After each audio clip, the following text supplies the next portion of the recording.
Aj, már bazd meg, hát nem igaz, hogy nincs ebbe semmi mutatható dolog. Hello and welcome to day 1 of Hacktoberfest for Arx Fatalis. I would like to show you guys a few of my tools which I will be using in the upcoming month, simply because I want to keep my stuff organized a bit.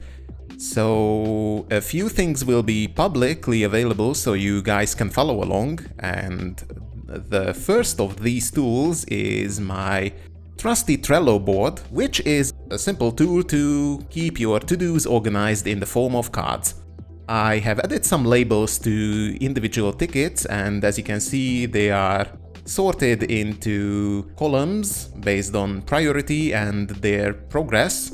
A ticket should be moved from left to right, and the goal is to get all tickets to the done column. So if you want to check this board out and keep an eye out for the tickets I'm working on, then the link for this board will be in the description. Right, moving on, if you look at the level files of the game, then you will see that there are actually two folders for the level files. You will find the mesh file, namely the one with FTS extension, in the game graph folder, and all the other files like lighting and stuff like that will be placed in simply graph folder. That will be the folder where you will find lighting, some general information about the level itself, like who's the author, when was it last modified, and also the loading image. As you can see, level 8 is the level for the council room. Since the council room is the smallest among all, I will be focusing on trying to make my tools work with this one, and as soon as the tools are optimized and ready to work on the larger files, then I will move on to other levels. But for now, I will be concentrating on making as much editing on the council room as possible. I wanted to show you guys a portion of my code, specifically the main part of the Arx level JSON converter. First, it will try to load the DLF file, of course the unpacked version, which has been unpacked with the NodePK Webpack, the other tool I'm working on. And then it will try to work on the mesh file.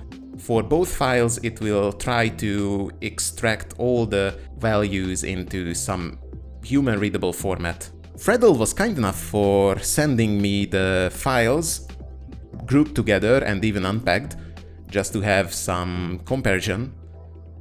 And if you look at well, let's check the DLF file first. If you look at this, then as you can see, it's horrible, full of unreadable characters. And if you look at it with a hex editor, then you will see that it's full of zeros. And if you look at the unpacked version, then you will see some improvement, because further down you will start to see some readable text compared to the other one, which would have just a garbled mess of data in specific locations. But here comes the JSON tool, which I have already showed in the introduction video. And when you pump the DLF file through the JSON converter, then it will actually try to make sense of each value and organize it into these neat little key value pairs or nested structures. You will see some folder structures and references to old files. I'm fairly sure that the engine actually patches these paths to the FTL or FTS versions of the game that we have, since none of the TO or TA files, animation and object files from the Theo game maker have survived the source code release of Arx Fatalis. And I won't bother to show you the binary mess of fast FTS, but instead I'm just gonna quickly show you what the contents of the first part is when converted to JSON. And as you can see, we start to get some data which we can reason about and probably tweak later. For example, if I would change this to 6000, then I'm bound to see some stuff being moved on the map.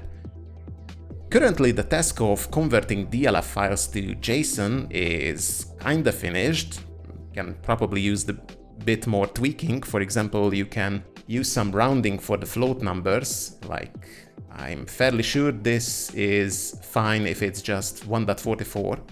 So there are a few more polishes to do, but the main ticket, which I will be working on, is finishing the implementation of the fast FTS to JSON conversion. And when that is done, the next task would be to convert back the JSON to FTS and DLF. So I will continue working on the conversion of FTS files to JSON, and I will see you guys tomorrow. Bye bye!